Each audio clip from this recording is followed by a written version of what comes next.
Hey guys, Dalek44 here. I need no introduction, but I got one anyway.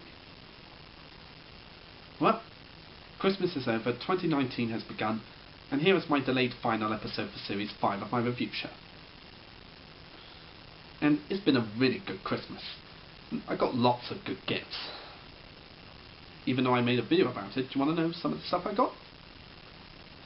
Super Smash Bros. Ultimate, Batman the Animated Series, the complete Blu-ray box set, All Around to Mrs. Brown's Series 2, Mrs. Brown's Boys Christmas specials from the year before last year, and the opportunity to go to the Doctor Who Escape game with my parents in February. And among all that, do you know what else I got this year? A fun little comedy movie called Teen Titans Go to the Movies.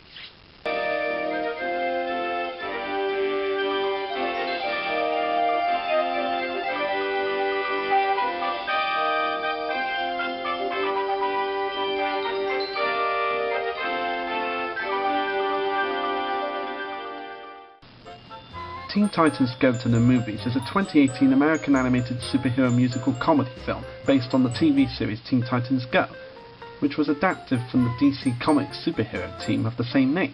And before I go into the movie, I should talk about the show first.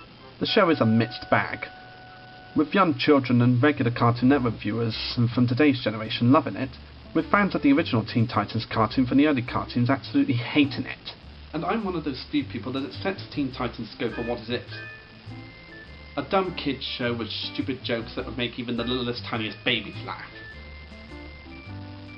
But having said that, how is the movie compared to the show? Well, let's have a look.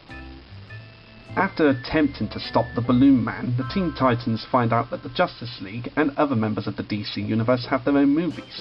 The heroes then criticise the Titans for being childish, not taking anything seriously, and bring up the fact that they don't actually do anything heroic.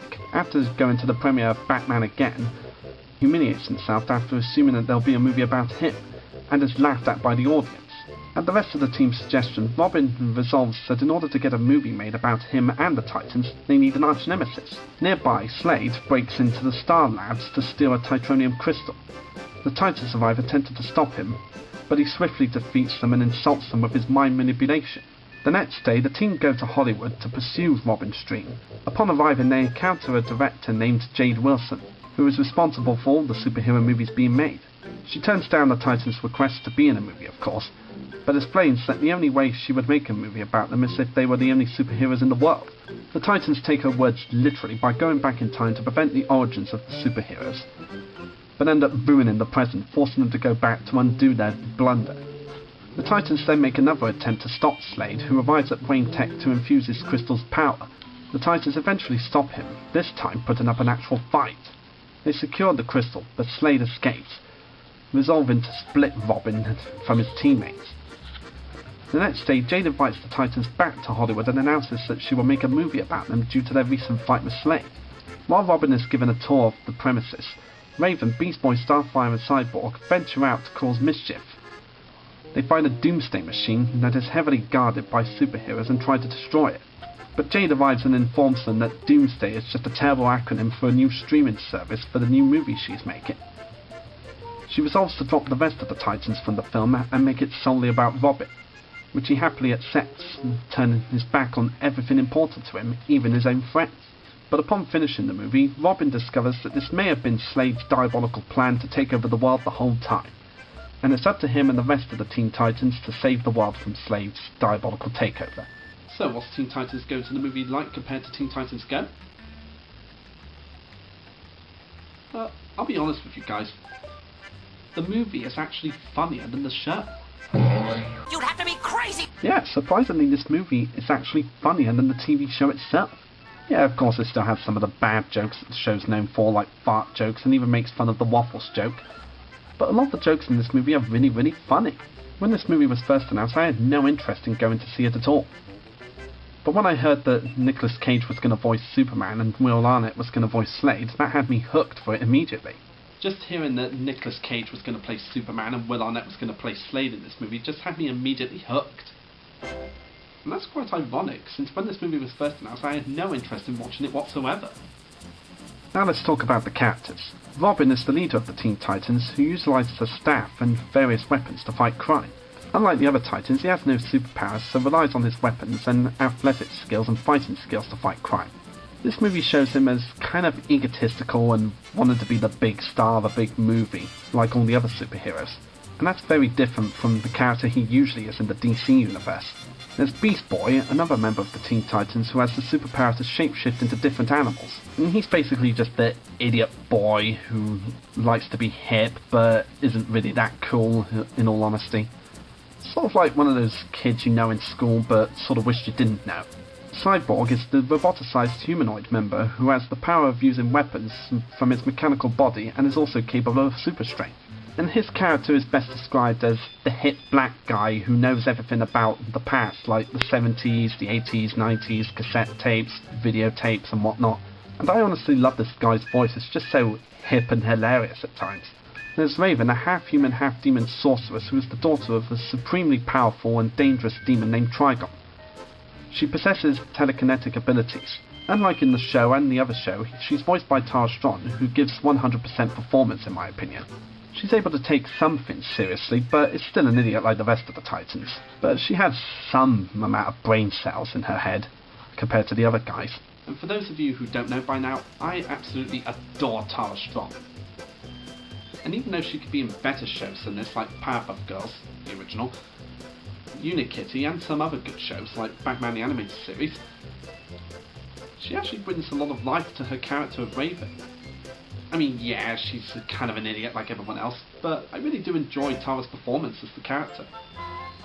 Starfire is a Tamaranian princess and member of the Teen Titans, who has the ability to shoot bright green coloured bolts of ultraviolet energy and green laser beams from her hands and eyes, and is capable of flying faster than light, as well as superhuman strength.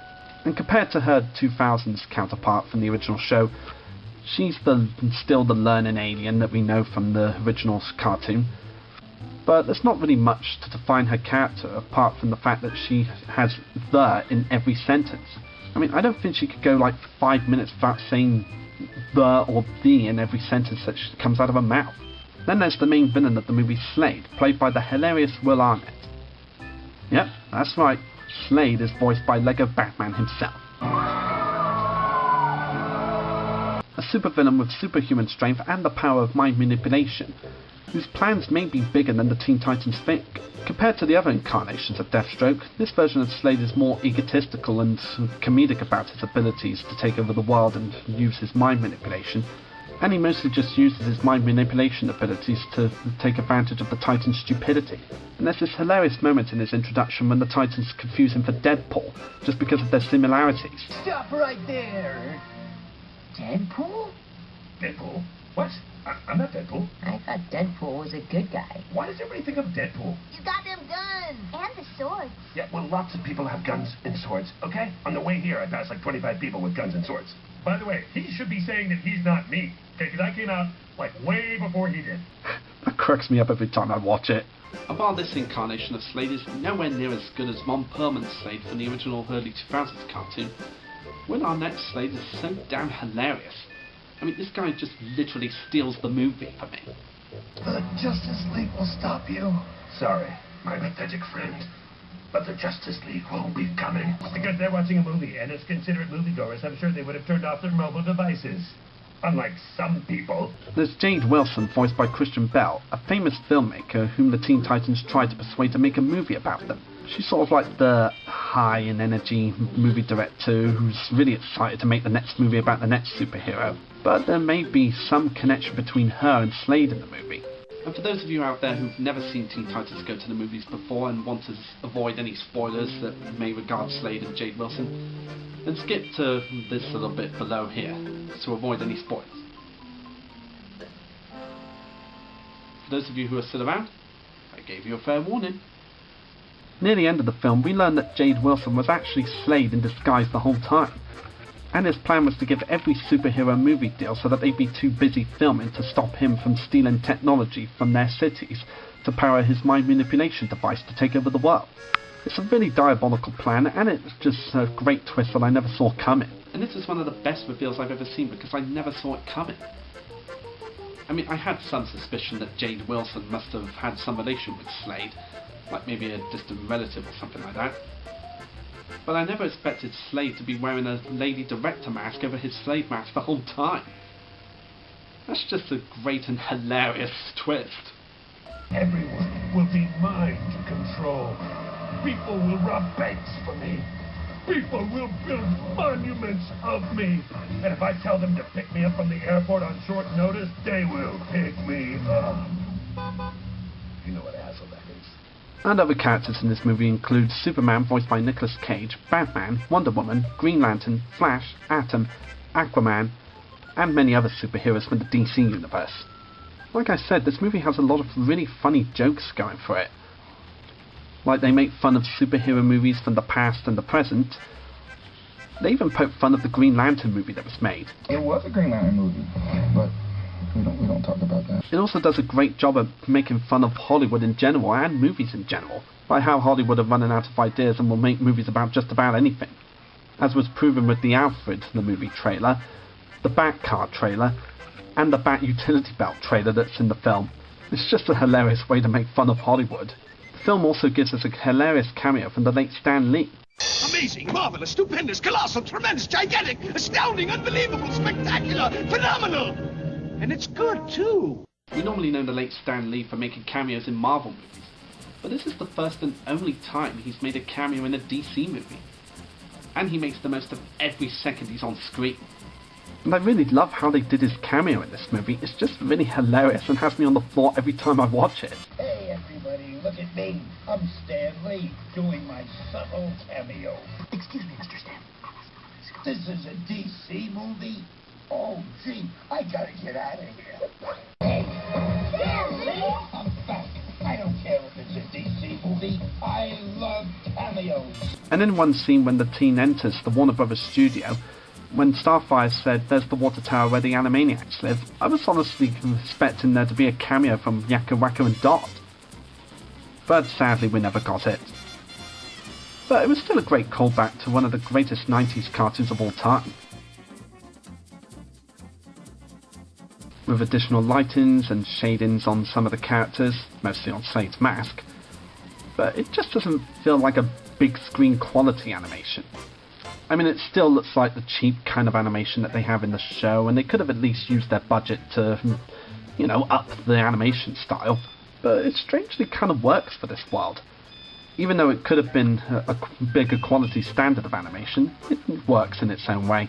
Yeah, the animation isn't exactly big screen standards and looks more like it was made for TV, but it's decent enough and a slight improvement from the TV show with a realistic sky and whatnot and more shadings, especially on Slade. So yeah, it's not big screen standards, but it's decent enough. And it's also worth pointing out that during the end credits of the film we get a glimpse of the original 2003 versions of the Teen Titans appear, showing that they may have found a way to come back, which was a hint to an upcoming crossover featuring both Titans from both cartoons. And it may or may not lead up to a 6th season to resolve the plots hanging from the cliff. But whether or not that'll happen, we'll just have to wait and see.